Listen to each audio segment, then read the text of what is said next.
सर्दियों का मौसम था। हमेशा की तरह बादशाह अकबर और बीरबल बाग में टहलने निकले थे। वे रोज एक नए विषय पर चर्चा करते और उससे सीख प्राप्त करते थे। आज की चर्चा का विषय था राज्य की खुशहाली। दोनों इस बात पर सहमत थे कि राज्य में सभी लोग सुखी और संतुष्ट हैं। लेकिन बीरबल ने एक गंभीर बात कही, महाराज, भले ही राज्य में लोग खुशहाल जिंदगी जी रहे हैं, लेकिन पैसों के लिए लोग कुछ भी कर सकते हैं। बीरबल की इस बात पर बादशाह और बीरबल के बीच काफी देर तक चर्चा होती रही, लेकिन कोई ठोस निर्णय नहीं निकला।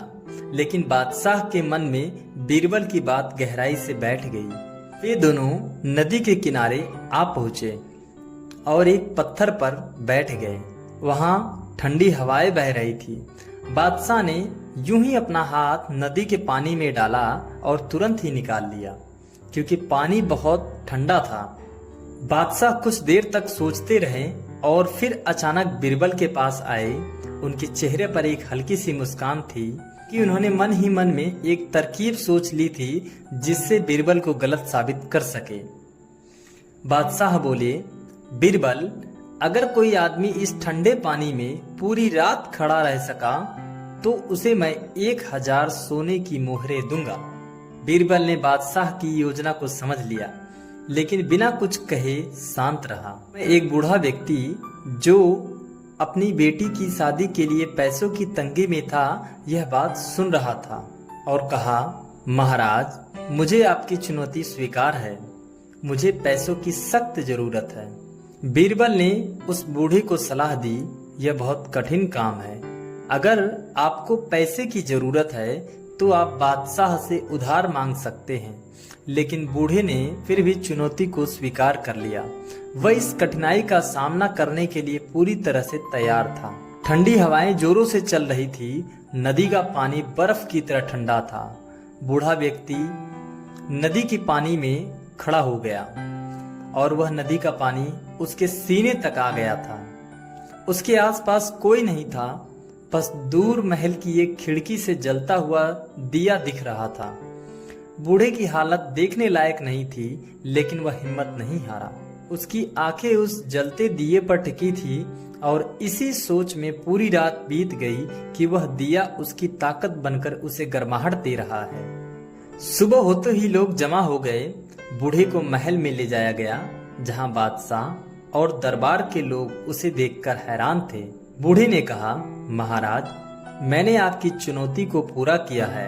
कृपया मुझे मेरा इनाम दीजिए। बादशाह अकबर ने थोड़ा चौंकते हुए पूछा, तुम इतनी ठंडे पानी में पूरी रात कैसे खड़े रहे? बूढ़े व्यक्ति ने जवाब दिया, महाराज, मैं दूर से महल की खिड़की पर जलते हुए दिए को देखता रहा। उसी की गर्मी ने मुझे रात भर ठंड सहने की ताकत दी है। बादशाह को यह सुनकर गुस्सा आ गया।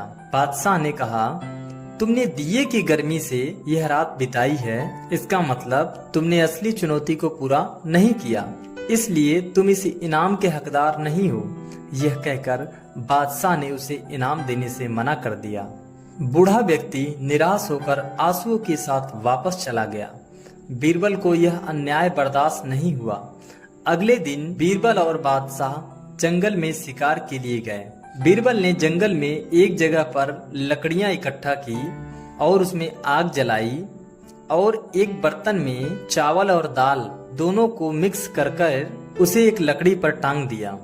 लेकिन उसने उस बर्तन को आग से काफी ऊंचाई पर एक टहनी में बांध दिया। बादशाह ने हैरानी से पूछा, बीरबल, इतनी ऊंचाई पर खिचड़ी कैसे पकेगी? बीरबल मुस्कुराया और कहा, महाराज, यह खिचड़ी पकेगी, बस थोड़ा इंतजार कीजिए। बादशाह ने कुछ देर इंतजार किया, लेकिन खिचड़ी पकने का नाम ही नहीं ले रही थी। शाम हो गई और अकबर का धैर्य टूट गया। बादशाह अकबर गुस्से में लाल पीले होकर उन्होंने कहा, क्या तुम मेरा मजाक उड़ा रहे हो? इतनी दूर आग से खिचड़ी कभी नहीं पक सकती। यह सुनकर बीरबल ने बादशाह अकबर से कहा, महाराज, अगर इतनी दूर से आग से खिचड़ी नहीं पक सकती तो वह बूढ़ा व्यक्ति महल की खिड़की पर जलते हुए दिए से गर्मी कैसे महसूस कर सकता था। बादशाह को अपनी गलती का एहसास हो गया। उन्होंने तुरंत दरबार बुलाया और उसने भरे दरबार में उस बूढ़े व्यक्ति को 1000 सोने की मोहरे देने का हुक्म दिया। साथ ही बीरबल की चतुराई की भी प्रशंसा की। बूढ़ा व्यक्ति खुशी खुशी अपना इनाम लेकर चला गया।